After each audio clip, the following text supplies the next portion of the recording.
kita belajar bersama dalam rangka untuk mengupas tema tentang belajar tawakal.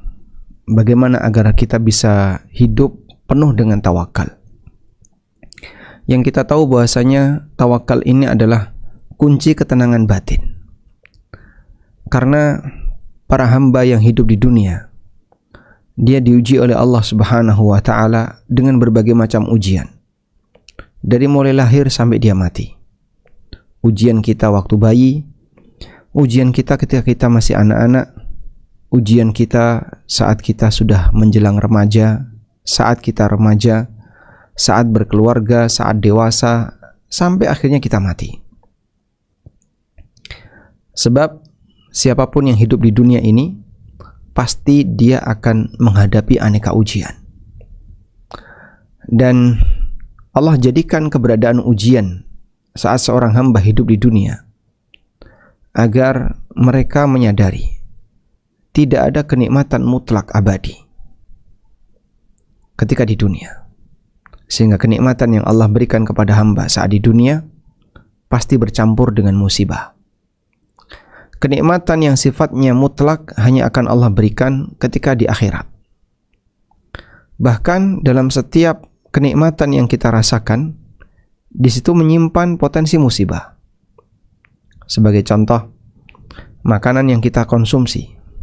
Tentu para dokter paham bahwa dari aneka makanan yang kita konsumsi, di situ ada efek samping yang tidak kita ketahui maupun yang kita ketahui. Mungkin yang tidak kita ketahui barangkali ada kandungan racun tertentu yang kita nggak tahu. Atau ada binatang-binatang berbahaya yang kita nggak tahu. Ada kuman atau ada virus yang kita tidak tahu.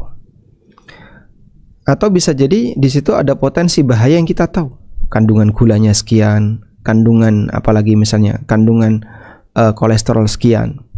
Yang itu barangkali berbahaya bagi orang tertentu ketika mengkonsumsinya.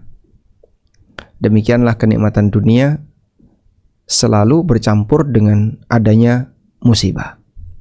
Sebagaimana keterangan yang disampaikan oleh Imam Hasan Al-Basri rahimahullah, beliau pernah memberikan nasihat kepada Umar bin Abdul Aziz dalam sebuah surat yang cukup panjang. Diawali dengan pernyataan, "Fa'lam anna ad-dunya daru dha'nin wa laysa bidari iqamatin wa innama unzila Adamu ilaiha uqubatan wa inna na'imaha masyubatun bil musibah."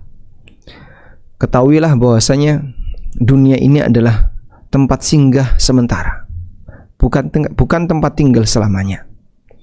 Dan Adam diturunkan oleh Allah ke muka bumi uqubatan dalam rangka menjalani hukuman.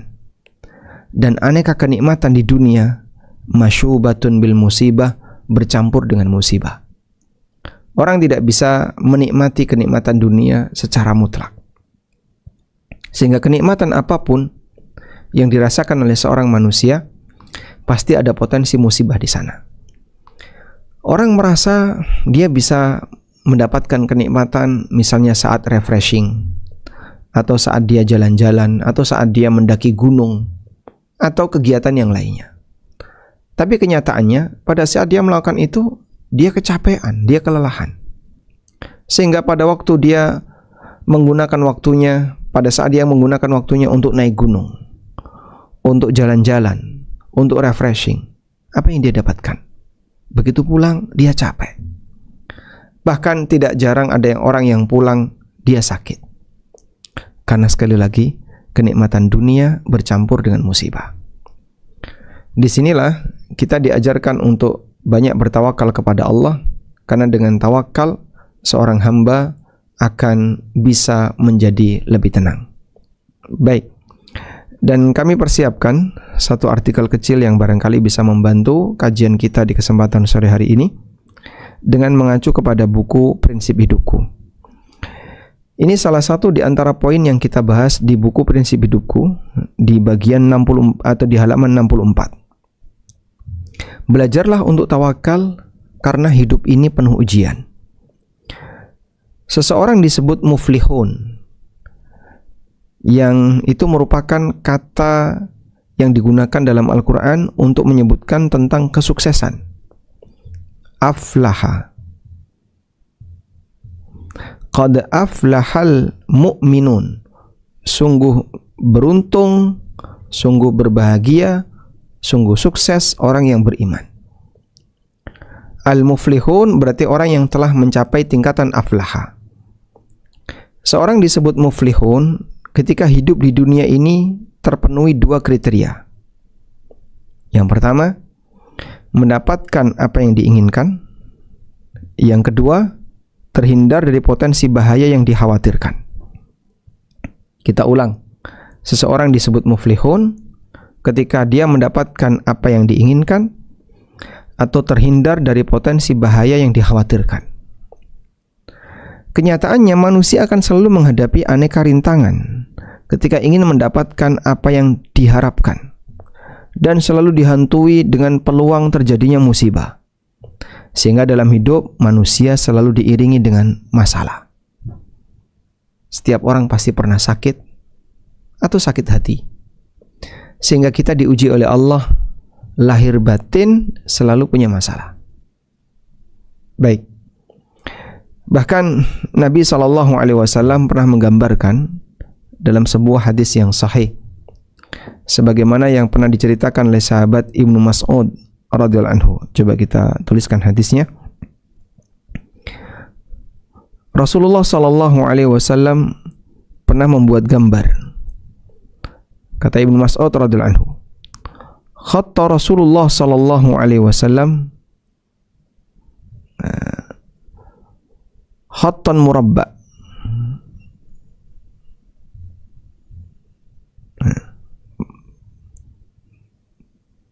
Baik, berikut ini ya. Dari sahabat Abdullah bin Mas'ud radhiyallahu anhu, beliau menceritakan, khattan Nabi sallallahu alaihi wasallam khattan murabba'an. Nabi sallallahu alaihi wasallam pernah membuat bangun segi empat. Wa khatta khattan fil wasat kharijan minhu.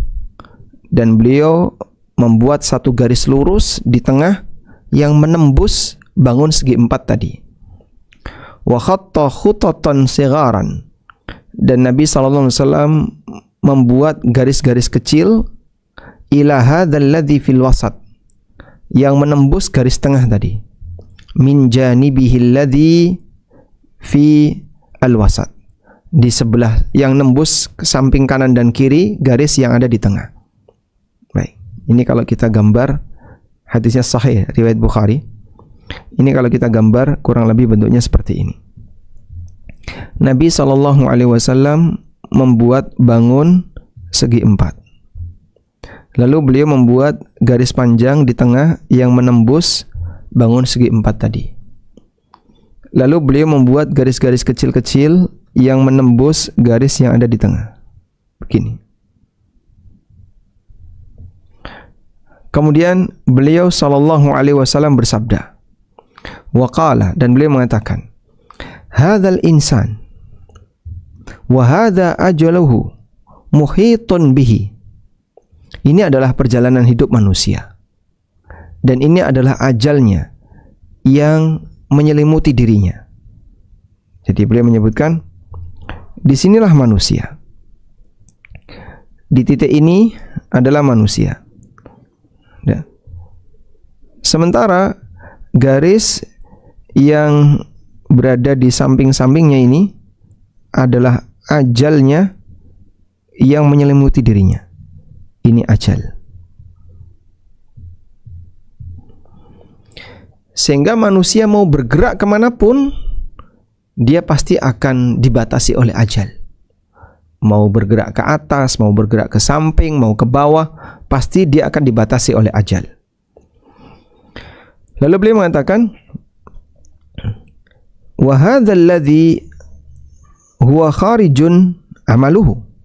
Sementara yang nembus bangun segi empat ini adalah cita-cita dan harapannya. Ya, Nabi SAW menyebutkan, yang nembus ini adalah cita-cita dan harapan sang hamba. Mana kita gunakan warna kuning. Inilah cita-cita. Hamba cita-citanya ada di sini. Ya. Lalu kata beliau sallallahu alaihi wasallam, wa hadhil khutat as-sigharu al-a'rab. Sementara garis kecil-kecil ini adalah aneka rintangan hidup. Fa in akhta'ahu hadza nahashahu hadza. Wa in akhta'ahu hadza nahashahu hadza. Garis kecil-kecil ini adalah aneka rintangan. Manusia akan menghadapi aneka rintangan hidup, dan itu akan dia jalani sepanjang hidupnya. Aneka rintangan, satu rintangan, dua rintangan, dan seterusnya. Yang kata Rasulullah SAW, ya, rintangan hidup.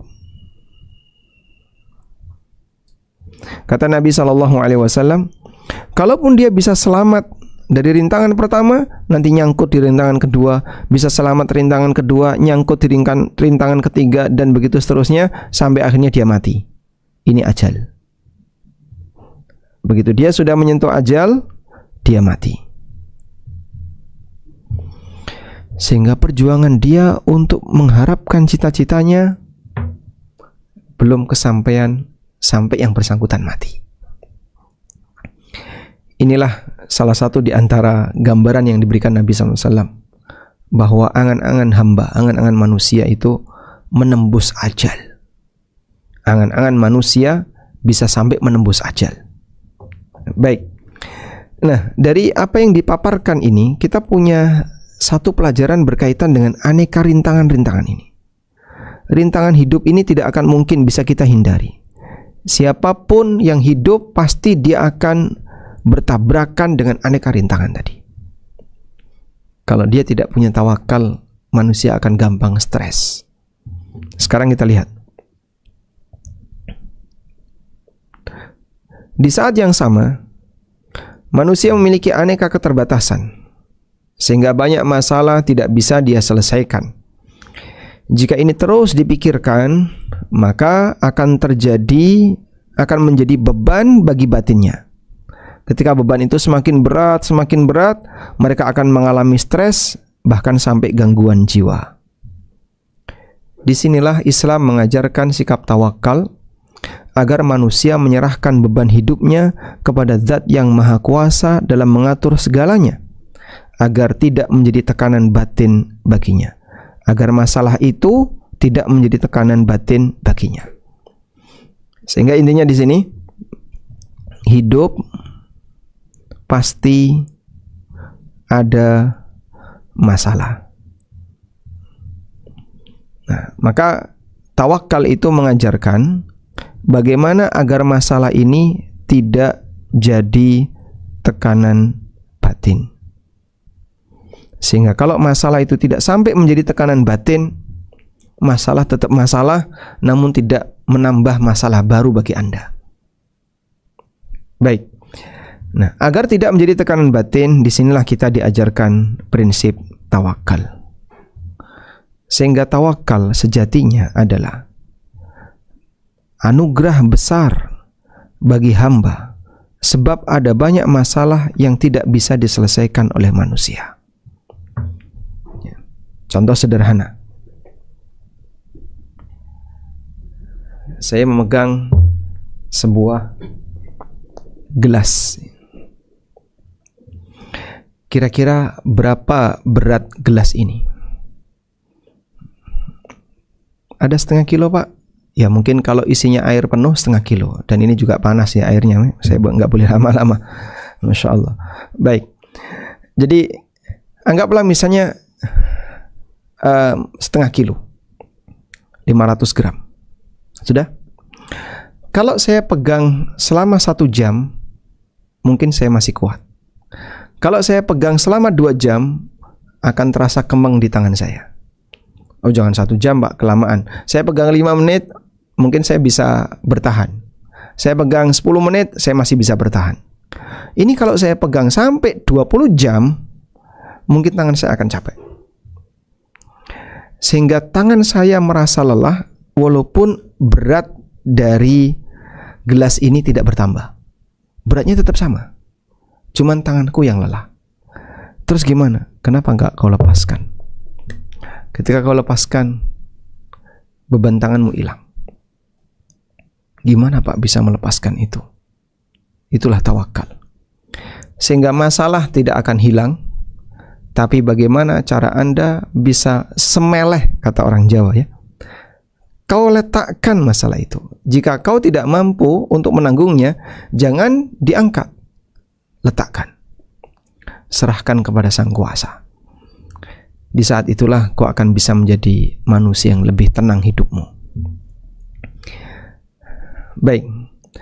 Dan untuk bisa membangun tawakal itu, kata kuncinya adalah iman. Sebab orang akan punya tawakal kalau dia punya keyakinan. Karena tawakal ini berbanding lurus dengan iman. Tawakal itu berbanding lurus dengan ideologi. Karena itulah, ketika seseorang memiliki ideologi tertentu, maka arah tawakalnya sesuai dengan apa yang dia yakini. Sehingga tawakal itu berbanding lurus dengan iman. Allah Ta'ala berfirman, wa 'alallahi fatawakkalu in kuntum mu'minin. Bertawakallah kalian hanya kepada Allah in kuntum mu'minin, jika kalian beriman.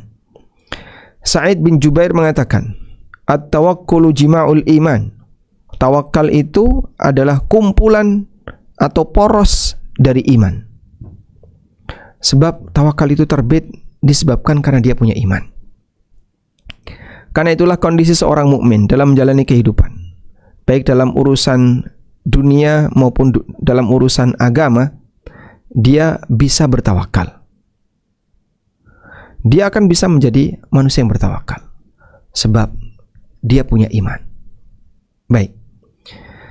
Dari sinilah kita bisa mengambil sebuah pelajaran.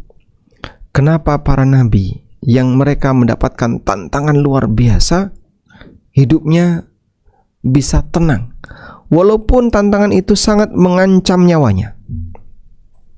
Karena dia punya iman, dia punya yakin. Sekarang coba kita lihat beberapa contoh para nabi yang Allah Subhanahu wa Ta'ala kisahkan dalam Al-Quran, dan itu sebagai bukti tawakal mereka. Saya awali dari Nabi Musa alaihissalam. Allah Subhanahu wa Ta'ala bercerita dalam Al-Quran tentang bagaimana tawakalnya Musa. Pada waktu Nabi Musa alaihissalam diperintahkan oleh Allah untuk memberangkatkan Bani Israel meninggalkan kota Mesir di malam hari. Fa'asri bi'ibadi laylan innakum muttaba'un. Berangkatkanlah para hambaku di waktu malam, innakum muttaba'un, sesungguhnya kalian akan dikejar, diikuti oleh pasukan Firaun.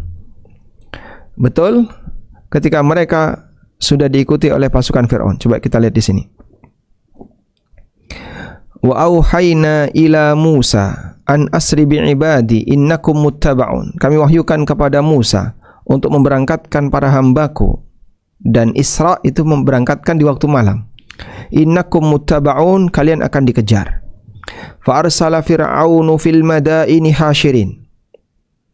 Setelah Bani Israel pergi meninggalkan Mesir, Fir'aun kemudian mengumpulkan bala tentaranya. Hasyirin, semuanya dikumpulkan. Innaha ula'i la syirzimatun qalilun. Dengan sombongnya Fir'aun mengatakan, mereka itu kelompok kecil. Wa innahum lana laghaizun. Dan mereka telah membuat kita emosi. Wa inna la jami'un hadirun. Dan kita adalah kelompok besar yang akan memberikan pelajaran bagi mereka. Ya, sehingga mereka merasa yakin ini kesempatan terakhir untuk menghabisi Bani Israel. Lalu Allah Subhanahu wa Ta'ala mengatakan, fa akhrajnahum min jannatin wa uyun. Kami keluarkan mereka. Mereka di sini siapa? Fir'aun dan bala tentaranya. Dari kebun-kebun dan mata air yang ada di Mesir. Wa kunuzin wa maqamin karim. Dan perbendaharaan harta serta kerajaan yang mereka muliakan. Kadzalika wa awrathnaha Bani Israil. Demikianlah akan kami wariskan itu kepada Bani Israel. Fa'atba'uhum musyrikin. Kemudian pasukan Fir'aun mengejar mereka ke arah timur, musyrikin, ke arah masyrik, ke arah timur. Nah, coba lihat di sini. Di ayat 61 dari surat Asy-Syu'ara, Allah mengatakan, "Falamma tara al-jam'an," ketika dua pasukan itu saling melihat. Musa bergerak ke arah timur, mentok dengan keberadaan Laut Merah, sehingga Bani Israel gak bisa menyeberang. Mereka tidak mempersiapkan adanya armada apapun. Mereka mentok depannya lautan. Falamma tara al-jam'an, ketika dua pasukan ini saling melihat, tara'a saling melihat, al-jam'an dua pasukan. Qala ashabu Musa inna lamudrakun. Orang-orang yang berada di sekitar Musa mengatakan, kita pasti ketangkap. Kita pasti ketangkap. Coba Bapak bisa bayangkan ya, depan lautan, belakang pasukan bersenjata. Maju mati, mundur mati. Ainal mafar, mau lari kemana? Sehingga di situ puncak ujian yang dialami oleh Bani Israel. Semuanya serba ketakutan, sehingga mereka mengatakan kepada Musa, inna lamudrakun, kita pasti akan ketangkap. Mau lari kemana kita? Tapi tawakalnya Musa luar biasa. Tawakal yang menembus langit, sehingga orang-orang di sekitarnya dalam keadaan ketakutan. Qala, Musa mengatakan, kalla, tidak mungkin. Kalla, tidak mungkin. Tidak mungkin kita ketangkap. Inna ma'iya rabbi sayahdin. Allah bersamaku, Rabbku bersamaku, dan dia akan memberikan petunjuk kepadaku. Tawakal Musa yang luar biasa. Anda bisa lihat di sini bagaimana Musa alaihissalam pada waktu beliau menghadapi situasi seperti itu, situasi yang sangat genting. Ini sangat menakutkan, mengancam nyawa. Tapi saat Bani Israel semuanya ketakutan dan mengatakan, kita pasti akan ketangkap, Musa mengatakan, kalla, tidak mungkin. Allah bersamaku. Sayahdin, dan dia akan memberikan petunjuk kepadaku. Musa tidak mengatakan, tenang, ada tongkat. Musa tidak mengatakan demikian. Sehingga tawakal beliau bukan kepada benda, tapi tawakal beliau kepada Allah. Walaupun tongkat ini sudah berkali-kali menampakkan kemukjizatannya, sebab tongkat ini sudah berhasil mengalahkan para tukang sihir Fir'aun. Sudah ditampakkan di depan umum kalau tongkat ini punya kekuatan tertentu atas izin Allah. Tapi tawakal Musa bukan ke tongkat, namun kepada Allah. Sehingga pada posisi seperti itu Musa alaihissalatu wassalam mengatakan, inna ma'iya rabbi sayahdin. Allah bersamaku dan dia akan memberikan petunjuk kepadaku. Sampai titik itu Musa belum tahu apa yang harus dilakukan. Tapi beliau hanya mengatakan, Allah akan memberikan petunjuk kepadaku. Sayahdin, Allah akan ngasih petunjuk kepadaku. Fa'auhayna ila Musa anidrib bi'asakal bahar. Kemudian kami wahyukan kepada Musa, pukulkan tongkatmu ke arah lautan. Barulah Musa tahu apa yang harus dilakukan. Sebab mukjizat itu bukan inisiatif Nabi. Mukjizat itu karena murni perintah Allah. Pukulkan tongkatmu ke arah lautan. Fanfalaqa fakana kullu firqin kattaudil azim. Maka terbelahlah lautan tadi, dan setiap belahan itu seperti gunung yang tinggi. Sehingga lautan saat dipukul oleh Musa, airnya tidak pergi, tapi airnya naik ke atas. Airnya naik ke atas, kattaudil azim, seperti gunung yang tinggi. Kemudian mereka bisa lewat. Wa azlafna thammal akharin, dan kami tenggelamkan thamma di sana al-akharin, umat yang lain, maksudnya adalah pasukan Fir'aun tadi. Sehingga pasukan Fir'aun ketika mengikuti Musa dan Bani Israel, belum sampai mereka berhasil menyeberang, Allah Subhanahu wa ta'ala sudah menutup lautan itu dan mereka tenggelam. Nah, disinilah Allah Subhanahu wa ta'ala di ayat sebelumnya tadi sudah kita baca ya. Allah mengatakan, fa akhrajnahum min jannati wa uyun. Kami keluarkan mereka Fir'aun dan bala tentaranya dari kebun-kebun, wa uyun, dan aneka mata air yang mereka miliki, wa kunuzin wa maqamin karim, dan perbendaharaan harta serta kerajaan yang mereka muliakan. Maksudnya gimana, Pak? Andaikan Fir'aun pada saat melihat Bani Israel telah berhasil menyeberang lautan, saat Fir'aun melihat Bani Israel telah berhasil menyeberang lautan, kemudian Fir'aun ini balik ke Mesir, gak ngejar Bani Israel, dia masih bisa jadi raja. Dia masih bisa menikmati kekayaan Mesir, dan pasukannya bisa menikmati kebun-kebun dan mata air yang ada di Mesir. Tapi bodohnya Fir'aun, dia kejar Bani Israel, sehingga Allah mengatakan Allah mengeluarkan mereka dari kekayaan yang mereka punya untuk dimatikan di Laut Merah. Artinya Allah membinasakan Fir'aun bukan dengan cara kerajaannya dibuat runtuh, bukan dengan cara kerajaannya dibuat hancur, tapi kerajaannya dibuat utuh, kekayaannya utuh, namun orangnya yang dikeluarkan, manusianya yang dikeluarkan. Fir'aun dan bala tentaranya dikeluarkan dari kerajaan itu, dari kota Mesir yang penuh dengan kekayaan. Mereka dikeluarkan terus ditenggelamkan. Wa makaru wa makarallah wallahu khairul makirin. Mereka pernah berbuat makar, lalu dibalas oleh Allah dengan makar, dan Allah sebaik-baik dalam memberikan balasan makar. Apa yang terjadi?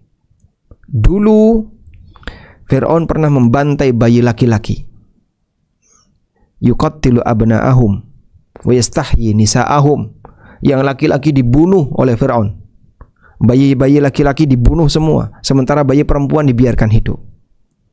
Maka dibalas oleh Allah, sekarang semua yang laki-laki, pasukan-pasukan Fir'aun dikeluarin semuanya dari istana, dikeluarin semuanya dari Mesir, ditenggelamkan semuanya di Laut Merah. Selesai. Sehingga Mesir kosong dari lelaki. Yang tertinggal para perempuan Mesir dan orang-orang tua, anak-anak kecil yang mereka tidak ikut berangkat dalam pasukan. Wa makaru wa makarallah wallahu khairul makirin. Mereka berbuat makar, dan Allah juga membalas makar mereka, dan Allah sebaik-baik dalam memberikan balasan untuk makar mereka.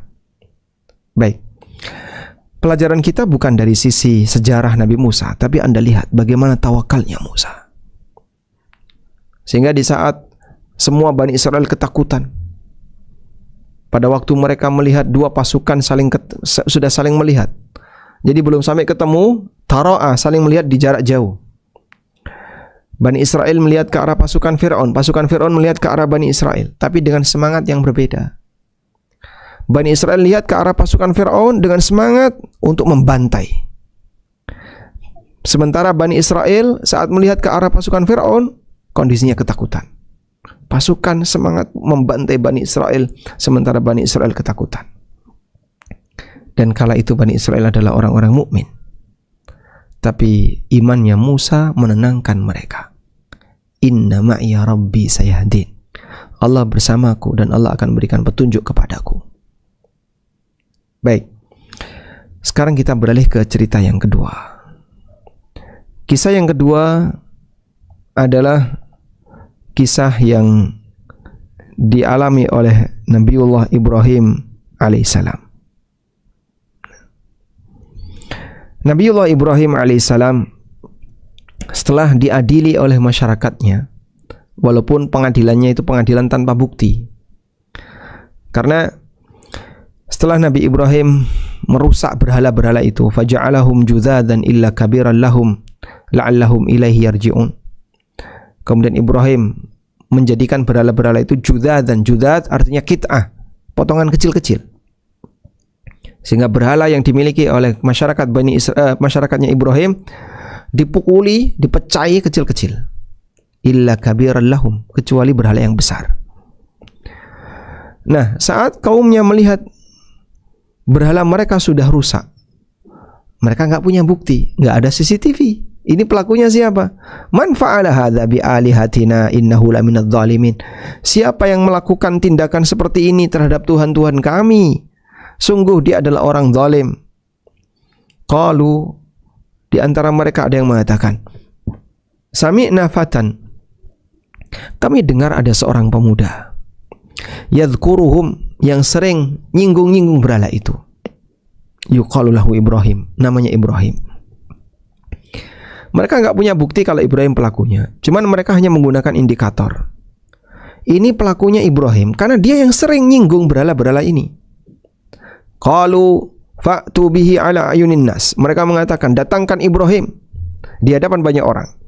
La'allahum yashhadun, agar semuanya jadi saksi. Maka mereka bertanya, qalu a anta fa'alta hadza bi alihatina ya Ibrahim? Mereka berkata, apakah kau yang melakukan tindakan semacam ini terhadap Tuhan-Tuhan kami, wahai Ibrahim? Qala, Ibrahim mengatakan, bal fa'alahu kabiruhum hadza fas'aluhum in kanu yantiqun. Loh. Pelakunya kan yang besar ini, coba kau tanya kalau mereka bisa jawab. Ibrahim apa enggak berdusta Pak ketika itu Pak? Kan beliau pelakunya, kenapa beliau jawab pelakunya adalah yang besar itu? Ini yang disebut dengan tauriyah. Ini yang disebut dengan tauriyah. Sehingga Ibrahim dalam hal ini menyampaikan bahwa pelakunya yang besar ini kalau dia bisa bicara. Tapi kalau dia tidak bisa bicara, berarti kan bukan dia. Makanya beliau mengatakan, bal fa'alahu kabiruhum hadza fas'aluhum in kanu yantiqun. Pelakunya adalah yang besar ini, coba kalian tanya sama mereka kalau mereka bisa bicara. Ya. Artinya, kalau mereka nggak bisa bicara, berarti mereka bukan pelakunya. Begitu. Itu misalnya seperti Anda pulang telat ke rumah, terus ditanya sama istri, dari mana mas? Kok jam segini baru pulang? Dari masjid. Coba kamu tanya sama masjid kalau bisa ngomong. Nah, maksudnya dari masjid. Kalau emang masjid bisa ngomong berarti benar. Tapi karena masjid nggak bisa ngomong berarti salah. Baik. Faraja'u ila anfusihim. Lalu mereka pun merasa diri mereka bersalah. Faqalu. Lalu mereka mengatakan, innakum antumuz zalimun. Kalian ini orang zalim. Tsumma nukisu ala ru'usihim. Lalu mereka nunduk. Laqad alimta ma haula yantikun. Kau kan tahu wahai Ibrahim, ma haula yantikun, mereka itu enggak bisa ngomong. Qala, kemudian Ibrahim mengatakan, afa ta'buduna min dunillah. Nah, saat mereka bilang, mereka kan enggak bisa ngomong, masa kita tanya? Jadi kesempatan bagi Ibrahim untuk menghantam mereka dengan hujahnya. Apa ta'buduna min dunillah ma la yanfa'ukum syai'an wa la yadurrukum. Apakah kalian akan menyembah selain Allah yang tidak bisa memberikan manfaat maupun madarat sama sekali? Uffil lakum wa lima ta'buduna min dunillah. Celaka kalian dan apa yang kalian sembah selain Allah. Afala ta'qilun, kenapa enggak mikir? Mereka emosi. Qalu harriqu wansuru alihatakum in kuntum fa'ilin. Mereka langsung mengatakan, vonis Ibrahim, bakar dia, dan kita tolong Tuhan-Tuhan kita. Wansuru alihatikum, dan tolong Tuhan-Tuhan kalian. Wansuru alihatakum in kuntum fa'ilin.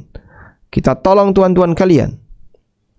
Kemudian Allah Subhanahu wa ta'ala memerintahkan kepada api, qulna ya naru kuni bardan wa salaman ala Ibrahim.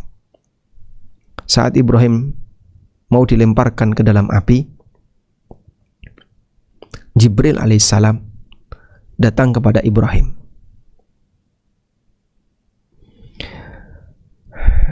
Ini disebutkan dalam sebuah hadis yang sahih.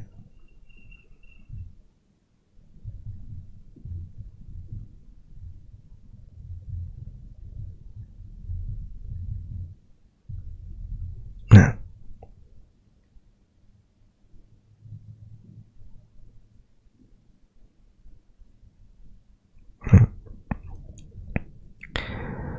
jadi pada saat Ibrahim alaihissalatu wassalam hendak dilemparkan ke dalam api,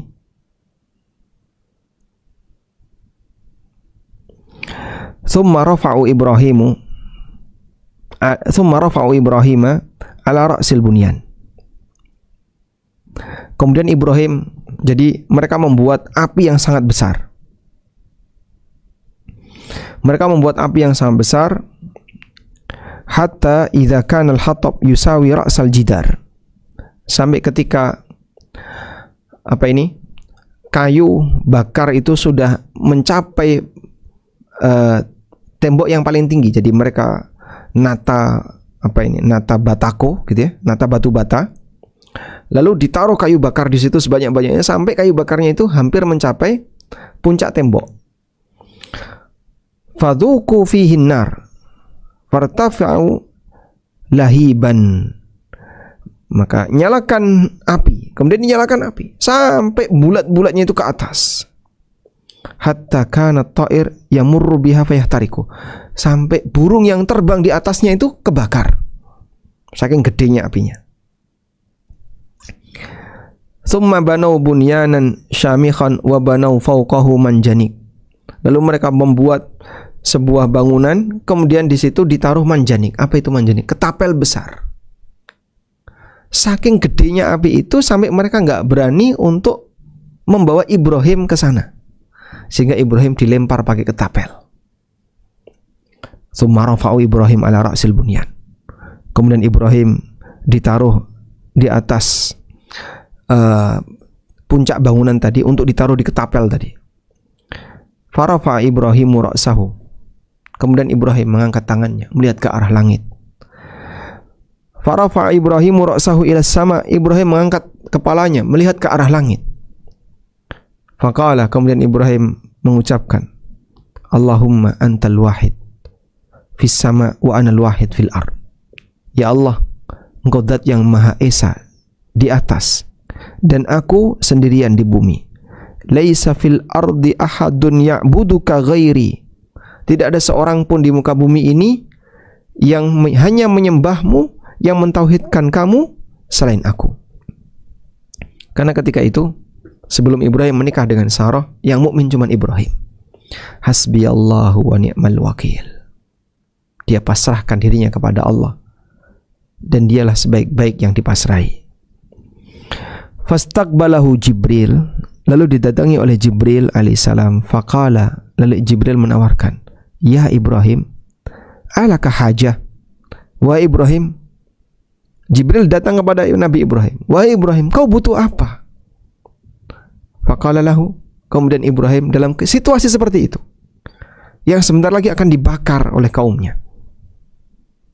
Dalam situasi seperti itu Jibril datang menawarkan kepada Ibrahim, kau butuh apa wahai Ibrahim? Faqala lahu, kemudian Ibrahim mengatakan kepada Jibril, amma ilaika fala. Kalau kepadamu aku enggak butuh. Subhanallah. Siapa yang punya kekuatan tawakal seperti ini? Pada posisi ketika seorang hamba bersiap untuk dibakar dan tantangan hidupnya sampai pada titik mematikan, kemudian ditawarkan oleh makhluk yang besar, bukan jin tapi malaikat, bukan malaikat biasa tapi Jibril alaihissalam. Ya Ibrahim, alaka hajah. Wahai Ibrahim, kau butuh apa? Dijawab oleh al-mutawakkil, manusia yang sangat tawakal, Ibrahim alaihissalam. Amma ilaika fala. Kalau sama kamu aku enggak butuh. Subhanallah. Faqala Ibrahim, faqala Jibril, maka Jibril mengatakan kepada Ibrahim, sal rabbak, kalau begitu silakan kau minta kepada Rabbmu. Faqala hasbiyaman min su'ali ilmuhu bihali. Hasbi min su'ali ilmuhu bihali. Ibrahim alaihissalam memohon kepada Allah subhanahu wa ta'ala dengan kalimat hasbiyallah wa ni'mal wakil. Hasbiyallah wa ni'mal wakil. Cukuplah Allah yang akan menolongku dan dia sebaik-baik zat yang dipasrai. Mungkin ini kalau kita ya, pada saat kita mendapatkan penawaran seperti ini, ya, mungkin gak pikir panjang, kita langsung mengiyakan. Ya saya butuh kamu, tolong aku. Makhluk dengan makhluk. sehingga saat ada orang yang menawarkan bantuan kita gembira. Bapak butuh apa? Saya bisa bantu. Silakan, sampaikan mau apa, saya bisa bantu. Itu kita. Tapi bagi mereka yang bertawakal kepada Allah, saat mendapatkan tawaran seperti itu, saya tidak butuh Anda. Amma ilaika falah, kalau kepadamu aku nggak butuh. Namun tawakal kepada Allah yang sangat tinggi itulah yang kemudian membuat dia punya ketergantungan luar biasa kepada Allah. Baik, coba kita lihat di sini tentang riwayat dari hadis tersebut.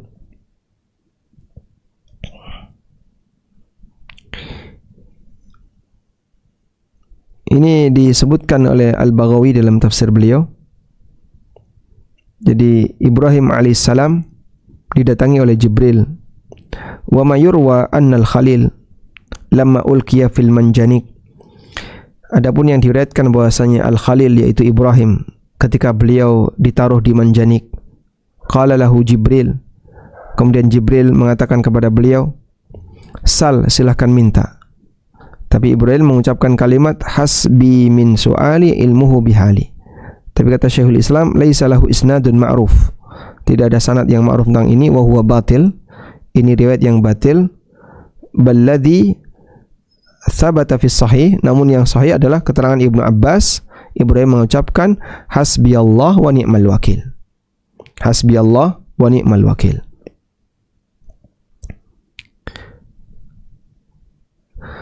Baik, sehingga Ibrahim alaihissalatu wassalam ketika berdoa kepada Allah, beliau menyampaikan kalimat hasbiyallah wa ni'mal wakil. Cukuplah Allah yang akan menolongku dan dia sebaik-baik zat yang dipasrai. Wallahu alam. Nah, adapun kisah tentang penawaran Jibril kepada beliau alaihissalam, di mana Ibrahim kemudian mengatakan amma ilaika fala, adapun kepadamu aku enggak butuh. Ini riwayat yang sahih dan ini membuktikan bagaimana tawakalnya Ibrahim alaihissalam. Baik. Kemudian kisah tawakal yang lain yang bisa kita ambil contoh adalah kisah tawakalnya Ibunda Hajar radhiyallahu anha. Kita tahu bahwasanya Hajar ini bukan seorang nabi, tidak ada nabi wanita. Beliau adalah istri Ibrahim, Ummu Ismail.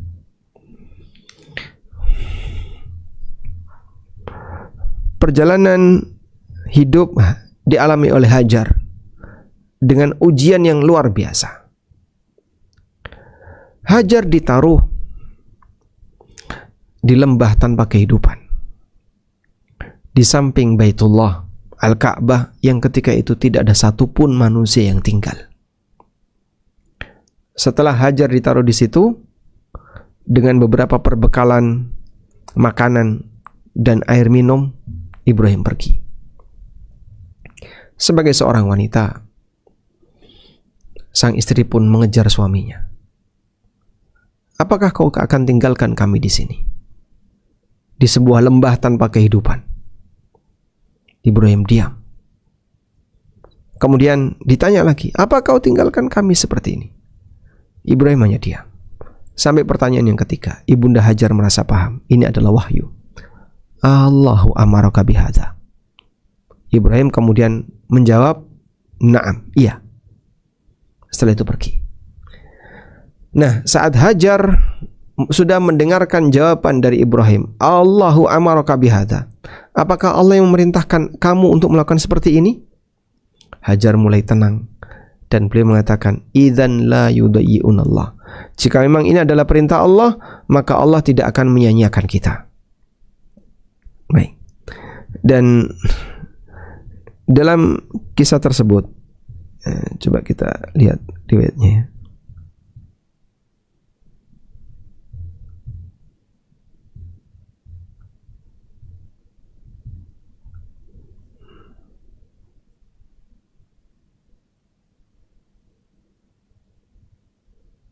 Nah, ceritanya cukup panjang.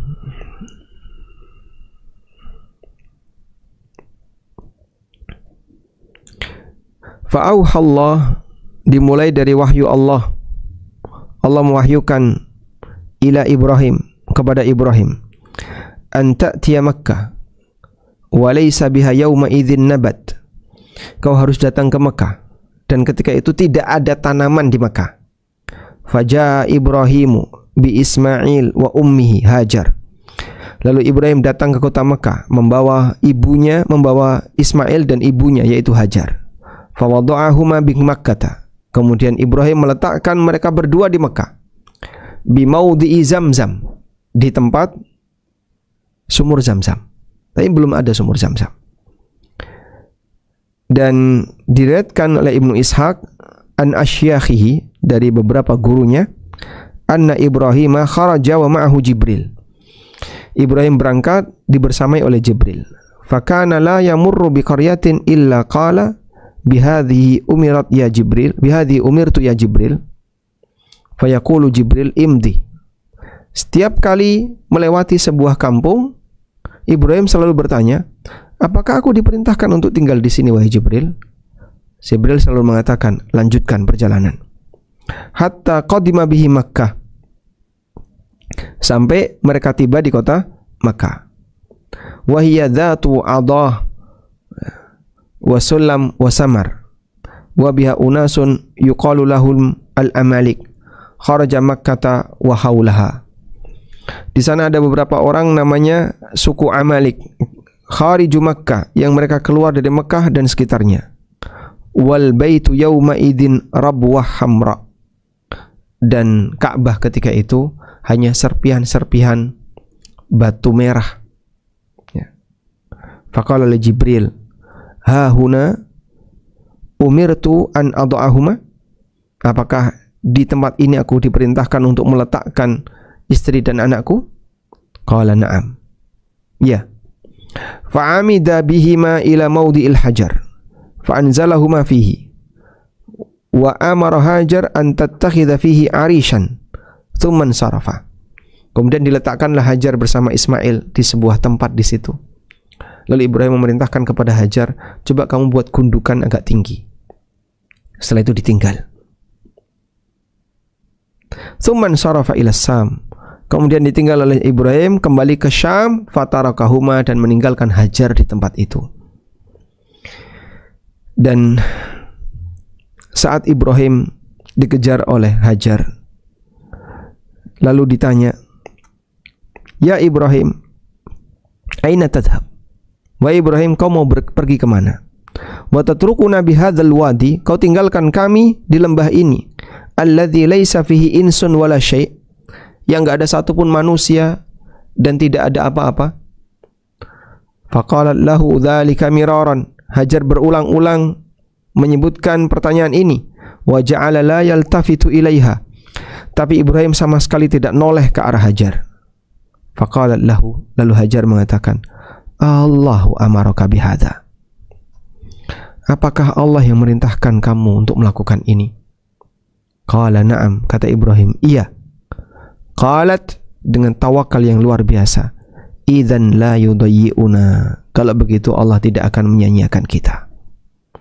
Summa raja'at, kemudian Hajar kembali.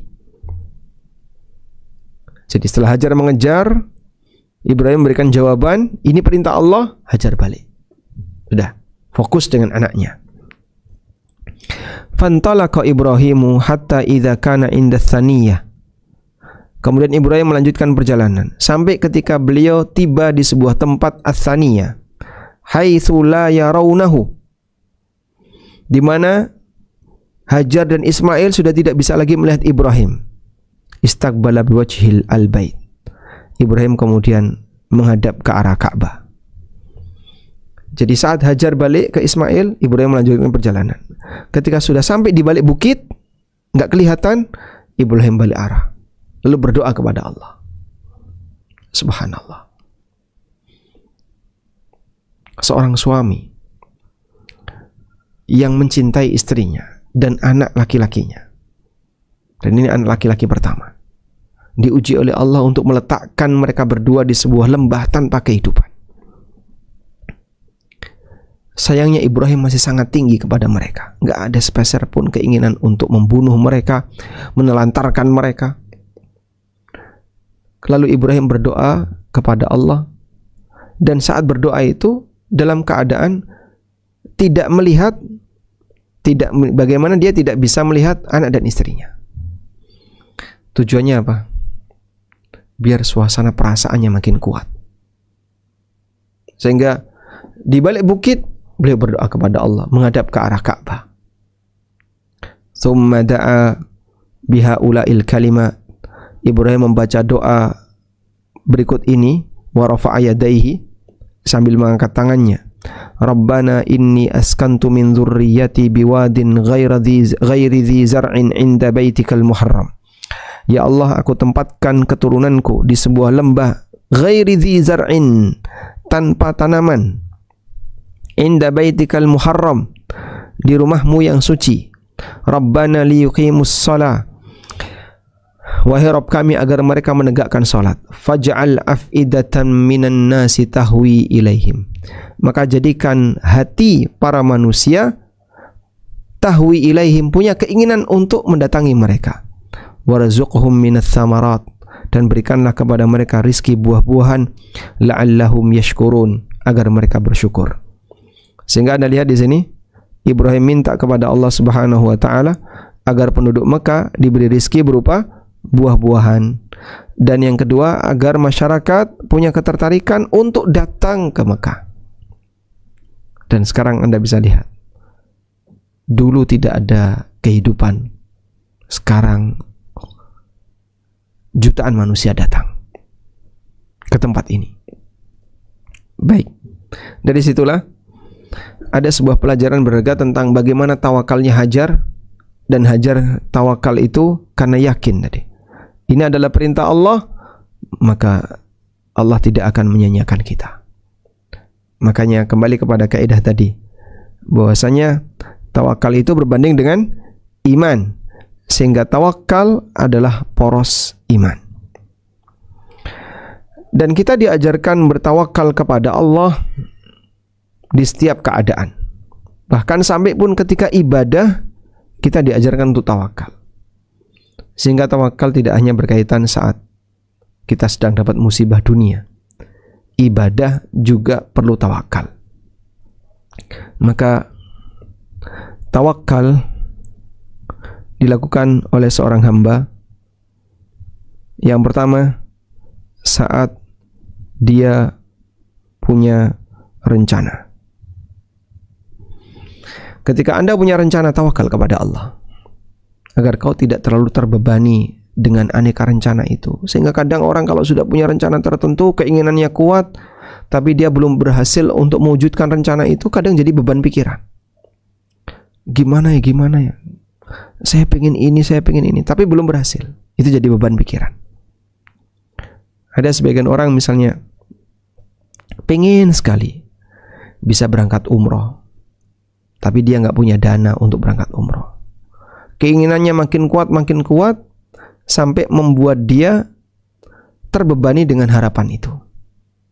Nah, maka gara-gara dia tidak tawakal, sehingga saat dia punya rencana, dia justru terbebani dengan rencana. Yang kedua, saat dapat musibah dan Anda butuh solusi penyelesaian. Nah, dalam kondisi itu bertawakallah kepada Allah. Kemudian yang ketiga, saat ibadah. Kalau ini tadi kan rencana duniawi. Kalau yang ketiga ini ketika Anda sedang ibadah. Saat ibadah kita butuh tawakal. Kenapa ibadah butuh tawakal? Karena tidak ada satupun hamba yang bisa menjamin apakah ibadahnya diterima ataukah tidak. Sehingga dengan tawakal kepada Allah saat ibadah, itu akan membuat sang hamba jadi lebih mudah dalam melakukan ibadah. Allah akan memudahkan hambanya yang bertawakal. Bahasa lainnya begini, jangan terlalu merasa bisa saat ibadah, Karena ketika orang itu ibadah dan dia merasa bisa, terkadang dia dibuat gagal oleh Allah untuk bisa beribadah dengan baik. Allah Ta'ala berfirman, fa'budhu wa tawakkal alaih. Beribadahlah kamu kepada Allah dan tawakallah kepadanya. Dalam urusan dunia dan mencari rizki, orang mukmin juga diajarkan untuk tawakal. Wa may yattaqillaha yaj'al lahu makhraja. Siapa yang bertakwa kepada Allah, Allah akan jadikan untuknya jalan keluar. Wa yarzuqhu min haitsu la yahtasib. Allah akan berikan kepadanya rizki yang tidak diduga-duga.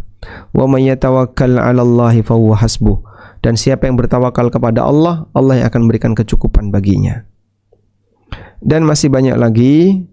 Intinya seorang mukmin diajarkan untuk menyerahkan segala urusannya kepada Allah Subhanahu wa taala. Wallahu alam. Baik. Selanjutnya, memaknai hakikat tawakal dengan melihat ketetapan Allah. Ada ketetapan syar'i dan ada ketetapan kauni, ketetapan takdir. Ketetapan syar'i adalah semua perintah, larangan, dan aturan yang Allah berikan kepada hamba. Sedangkan ketetapan takdir adalah semua kejadian yang dialami oleh hamba, baik takdir yang baik yang disukai maupun takdir yang buruk yang tidak disukai. Nah, bentuk ibadah kita terhadap ketetapan syar'i adalah melaksanakan perintah, meninggalkan larangan, dan mentaati aturan.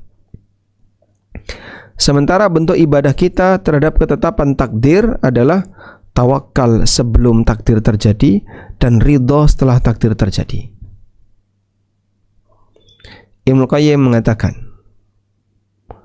wa kana syekhuna, guru kami radhiyallahu anhu, yaqul, pernah mengatakan, al-maqduru yaktanifuhu amran. Takdir itu diapit oleh dua hal. Tawakal sebelum kejadian dan ridho setelah kejadian.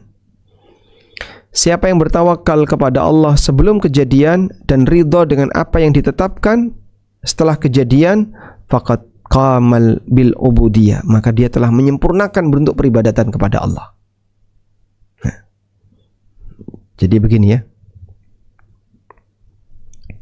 Ini ada rencana, ada hasil. Seorang mukmin melakukan proses. Ini adalah perjalanan proses. Saat seorang mukmin melakukan proses, dia punya rencana dan di sana ada hasil. Ketika kita dalam kondisi punya rencana, maka ini diiringi dengan tawakal. Baik. Sampai pada titik akhir, di sini ada hasil. Ketika ada hasil, maka dalam hal ini ada dua keadaan, antara berhasil atau gagal. Namun apapun kondisi itu, kita diajarkan untuk ridho. Kalau berhasil, untuk bisa ridho mungkin lebih ringan. Tapi ketika gagal, gimana Pak cara ridho ketika gagal? Nah, itulah yang berat. Ridho ketika gagal adalah Anda memahami ketetapan Allah yang terbaik. Nah, disinilah ibadah seorang hamba, sehingga saat rencana diiringi dengan ibadah tawakal, dan saat sudah ada hasil, ibadahnya ridho. Siapa yang bisa melaksanakan dua ibadah ini, maka dia telah menyempurnakan bentuk penghambaan kepada Allah dalam segala urusan dunia. Baik. Demikian keterangan yang disampaikan oleh Syekhul Islam dan dikutip oleh Ibnu Qayyim dalam Madarijus Salikin. Kemudian juga tawakal dalam urusan rizki. Mungkin banyak orang yang gagal di bagian ini, sehingga urusan rizki menjadi penyebab manusia mengalami stres atau tekanan hidup. Obatnya cuma satu, tawakal. Apalagi Anda sudah mendapatkan keterangan bahwasanya rizki setiap hamba itu telah ditetapkan oleh Allah. Dalam keterangan para ulama tentang konsep rizki dalam Al-Quran, ada ucapan Hasan Al-Basri. Beliau pernah mengatakan, qara'tu fi tis'ina mawdi'an minal Qur'an. Aku membaca ada 90 ayat dalam Al-Quran. Annallaha qaddaral arzaq, yang isinya menegaskan bahwa Allah menetapkan rizki. Wa dhaminaha li khalqihi, dan Allah memberikan jaminan kepada makhluknya. Wa qara'tu fi mawdi'in wahid, dan aku membaca ada di satu ayat, asyaitanu ya'idukumul faqra, setan itu menjanjikan kefakiran. Ini di surat Al-Baqarah. Allah Subhanahu wa taala berfirman, asyaitanu ya'idukumul faqra wa ya'murukum bil fahsya.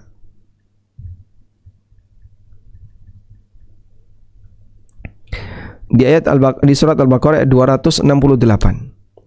Setan menjanjikan kalian dengan kefakiran dan menyuruh kalian untuk berbuat keji.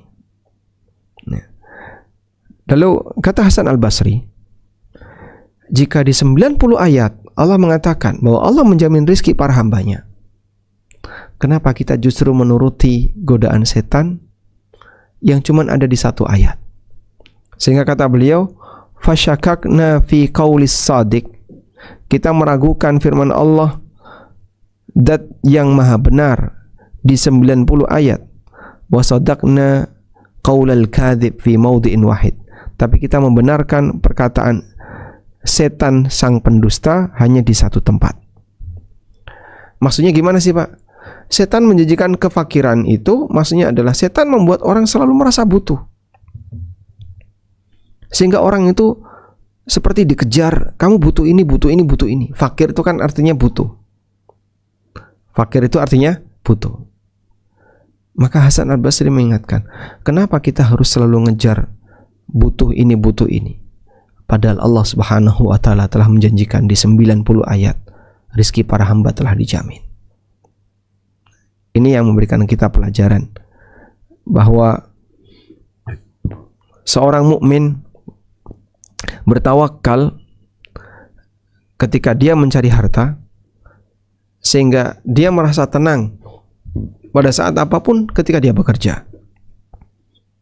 Ada orang yang bertanya kepada Imam Hatim Al-A'sam, bagaimana cara Anda bertawakal kepada Allah? Kata Imam Hatim Al-A'sam, alimtu anna rizqi la ya'kuluhu ghairi fatma'annat bihi nafsi. Karena aku yakin rizkiku tidak akan dimakan oleh orang lain sehingga jiwaku tenang. Karena semua yang tertakar tidak mungkin tertukar. Juga diceritakan ada orang yang mengadu kepada Abu Hazim. Wahai Abu Hazim, bagaimana ini? Karena banyak harga-harga barang melambung. Sekarang apa-apa mahal. Kata Abu Hazim, wa ma yaghummukum min dzalik. Kenapa kamu harus bingung?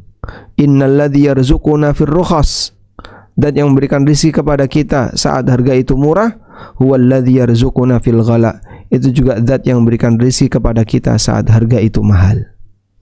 Wallahu a'lam. Walhamdulillahirabbil alamin.